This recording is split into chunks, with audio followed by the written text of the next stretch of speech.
Praise the lord. యేసయ్య అతి పరిశుద్ధమైన నామములో మీ అందరికీ వందనాలు.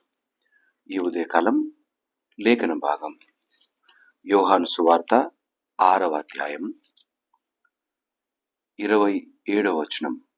క్షయ ఆహారము కష్టపడకుడి, కానీ నిత్యజీవము కలగజేయు అక్షయమైన ఆహారము కొరకే కష్టపడుడి.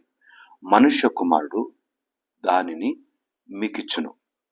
అందుకై తండ్రి అయిన దేవుడు ఆయనకు ముద్ర వేసి ఉన్నాడని చెప్పాను.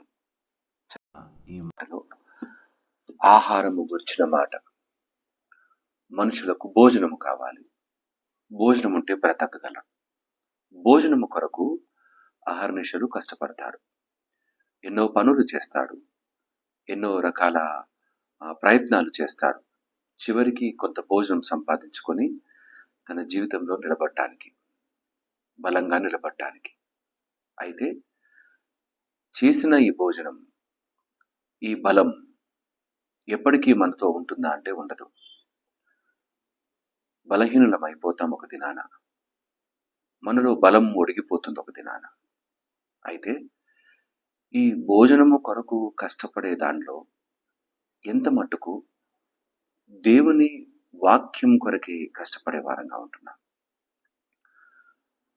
ఒక విధంగా చెప్పాలంటే వాక్యం చాలా సునాయాసంగా దొరుకుతుంది. ఇప్పుడు ఏ టీవీ ఛానల్ వెతికినా, ఏ యూట్యూబ్ ఛానల్స్ని వెతికినా అనేకులు ఆడియో మెసేజెస్ ద్వారా, వీడియో మెసేజెస్ ద్వారా, కరపత్రాల ద్వారా, టెక్స్ట్ ప్రింట్ చేసిన ఫైల్స్ ద్వారా ఎన్నోసార్లు వాక్యం మనకు చేరుతుంది.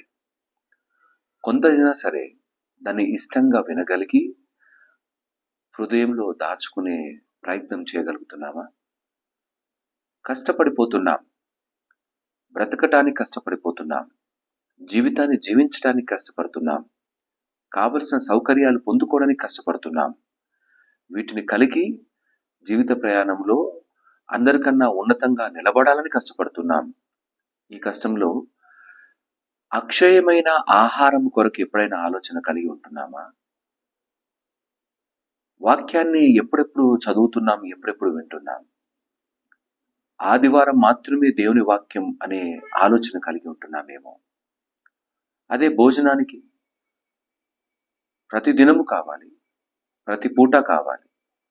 కానీ వాక్యాన్ని మాత్రం ఎప్పుడో ఒకసారి కాస్త విని, అది కూడా ఇష్టం ఉంటేనే కాసేపు విని వదిలేస్తాం. ఇక్కడ ఆయన అక్షయమైన ఆహారము, ఆయన జీవాహారము, ఆయన వాక్యమే. ఆ వాక్యాన్ని వినటానికి వెతుకులాడే వారంగా ఉండాలి. అక్కడున్న సందర్భము, యేసయ్య ఎక్కడున్నాడని వెతుకుతూ వస్తున్నారు వాళ్ళు. ఆయన కనుగొనగానే వారితో ఆయన అన్నమాట, మీరు నన్ను వెతుకుతున్నది సూచక క్రియలు చూడడానికి కాదు, మీరు భోజనం కొరకు వెతుకులాడుతున్నారు, తిని తృప్తి పొందడానికి వెతుకులాడుతున్నారు. యేసయ్యను మనము దేని కొరకు వెతుకులాడుతున్నాం?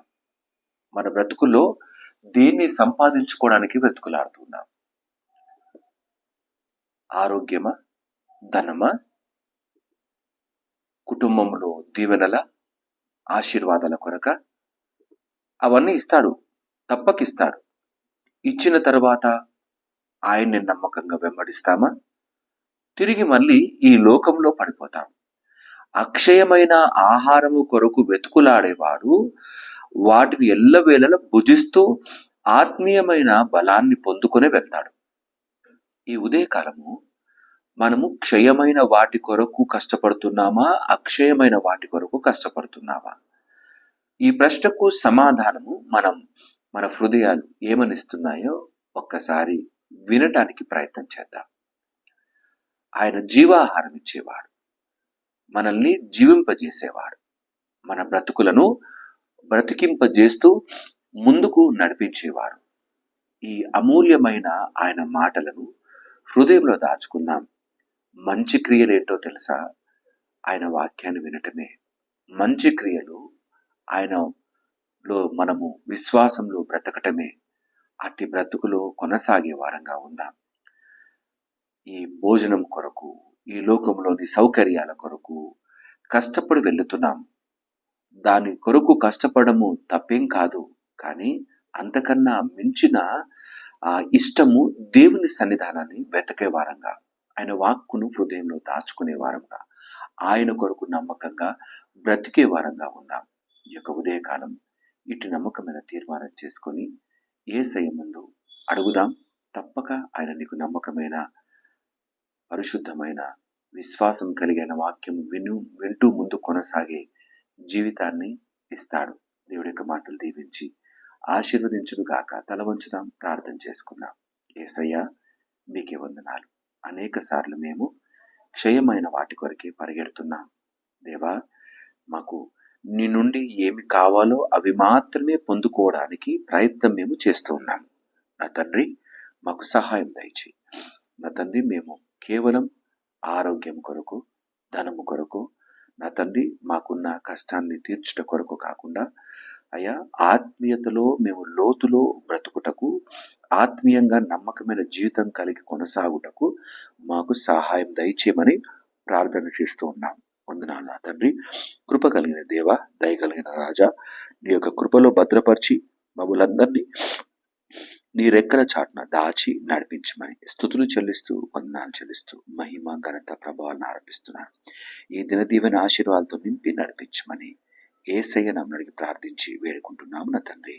ఆమేన్. దేవుడు మిమ్మల్ని అందరినీ దీవించి ఆశీర్వదించును గాక. అందరికీ ప్రైజ్ ది లార్డ్.